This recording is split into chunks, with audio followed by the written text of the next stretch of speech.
Assalamualaikum warahmatullahi wabarakatuh. Adam alaihi salam adalah manusia pertama yang Allah ciptakan. Sebelum keberadaan Adam, Hawa pun belum ada. Sehingga pada saat itu Nabi Adam hidup sendiri. Kisah penciptaan Adam dimulai dari percakapan Allah kepada para malaikatnya. Dalam Al-Quran surat Shad ayat 71, sesungguhnya aku akan menciptakan manusia dari tanah. Juga dalam Al-Quran surat Al-Baqarah ayat 30, aku hendak menciptakan khalifah di bumi.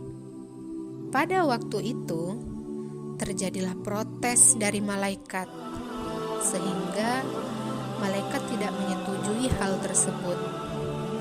Akan tetapi Allah lebih mengetahui segala sesuatu yang menjadikan malaikat tidak dapat berkata apapun lagi selain sami'na wa ata'na. Dalam hadis qudsi, Rasulullah bersabda, Imam Ahmad berkata, Yahya dan Mu'az bin Ja'far memberitahu kami, Qasamah bin Zuhair memberitahu kami dari Abu Musa, dari Nabi SAW, beliau bersabda, sesungguhnya Allah menciptakan Adam dari sebuah genggaman yang diambil dari seluruh tanah di permukaan bumi. Kemudian kalian datang berdasarkan kadar tanahnya. Ada yang berwarna merah, ada yang berwarna putih, ada yang hitam, atau kombinasi dari warna tersebut. Ada yang buruk, ada juga tanah yang baik. Ada yang mudah, ada yang susah, dan ada yang di antara itu semua.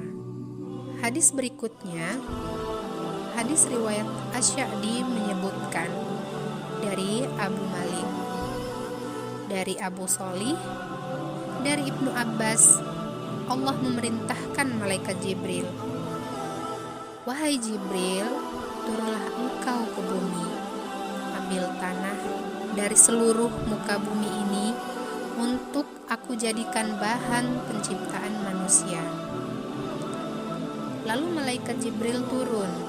Sewaktu malaikat Jibril hendak mengambil tanah, pada saat itu juga bumi protes.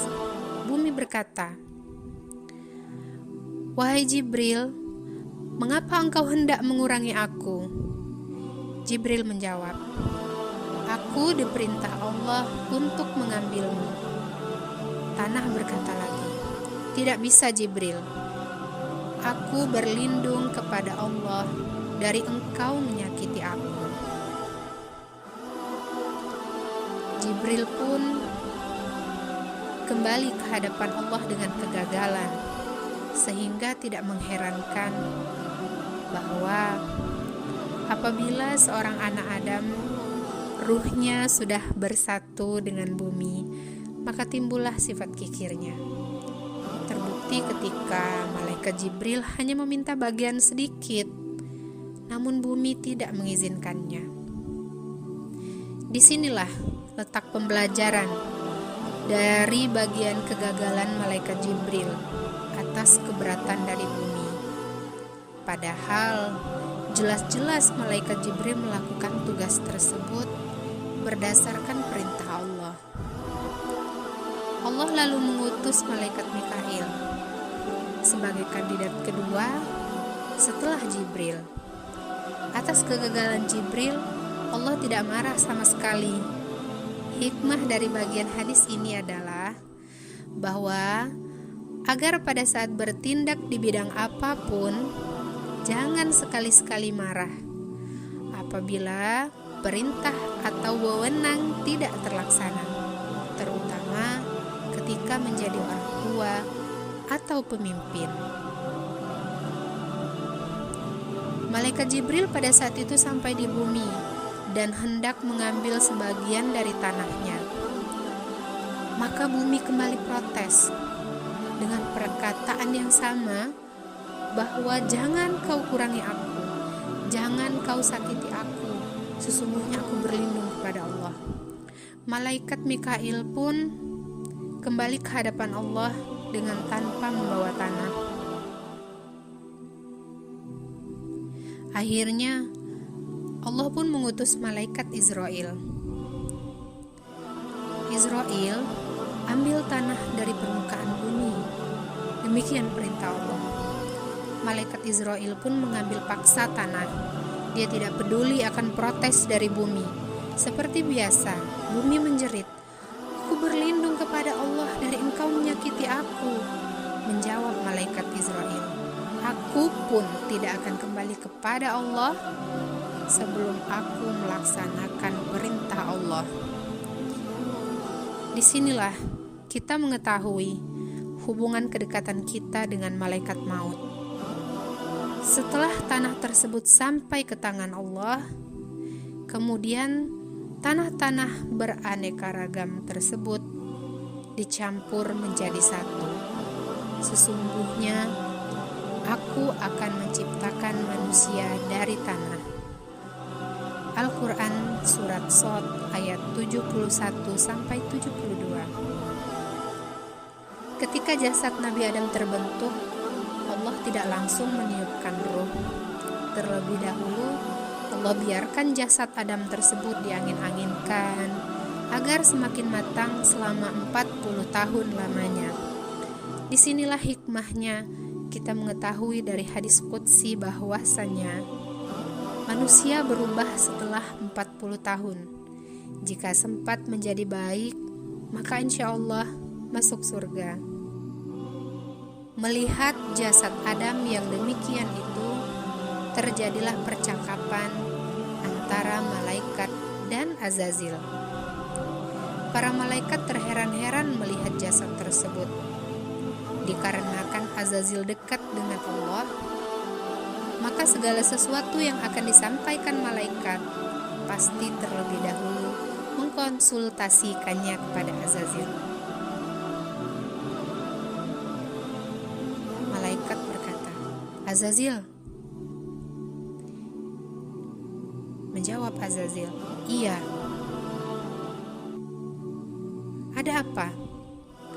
Malaikat berkata lagi, "Makhluk ini sungguh berbeda.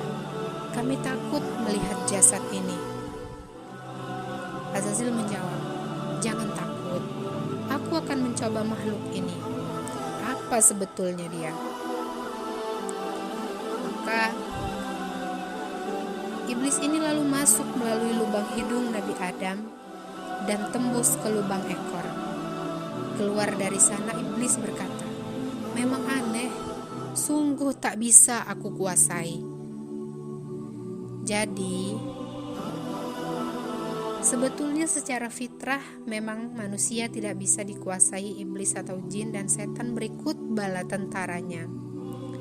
Disinilah kita mengetahui hikmah dari berwudu yang disampaikan Rasul melalui hadisnya. Sempurnakanlah wudumu dengan beristinsyaq. Maksudnya, menghirup air melalui lubang hidung lalu dikeluarkan kembali. Sebab disitulah letak iblis bersarang. Iblis masuk melalui hidung lalu tembus ke lubang ekor. Jadi sebetulnya tidak bisa dia bersarang pada mulanya. Tapi kadang kita sebagai manusia yang bekerja sama dengan iblis, sehingga dia betah di badan kita dan membawa serta anak buahnya. Salah satu contohnya adalah menguap, tidak menutup mulut. Padahal Rasul telah berpesan, apabila menguap, usahakan sebisa mungkin menutupnya, karena pada saat itu iblis bisa masuk. Sementara kita tidak mau bekerja sama dengan malaikat. Apa kata Rasulullah? Siapa yang berwudu sebelum tidur, maka malaikat akan masuk ke seluruh pakaian-pakaiannya. Selama dia tidur, malaikat akan mendoakannya, "Ya Allah, ampunilah dia. Dia tidur dalam keadaan suci." Malaikat akan menjaganya. Kalau sudah begini, iblis pun tidak bisa masuk, apalagi santet, guna-guna, dan lain sebagainya. Sementara di antara kita banyak yang meremehkan, bahkan tidak jarang kurang pengetahuan dan ilmu.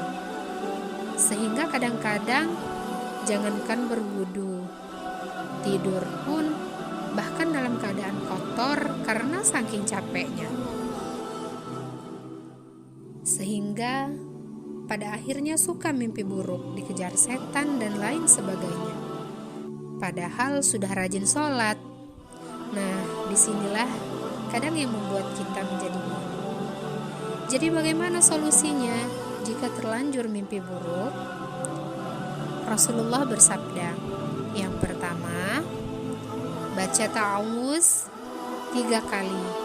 A'udzubillahi minasyaitonirrajim sebanyak 3 kali, dan meludah sebanyak 3 kali ke kiri.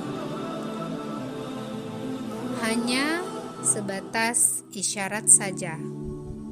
Jangan sampai dikeluarkan ludahnya, khawatirnya mengenai orang yang tidur di samping kita.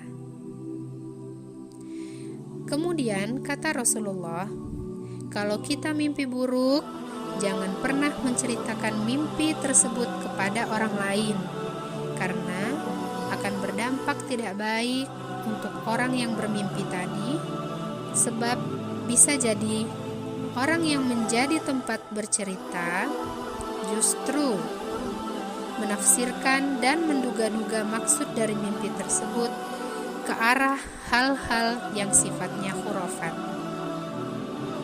Selanjutnya, iblis kembali mencoba memukul jasad Adam yang kosong tadi. Ketika dipukul, khalaqal insana min salsalin kal fakhar. Allah menciptakan manusia dari tanah kering seperti tembikar, semacam keramik. Nah, seperti itulah tubuh kita dipandang oleh iblis.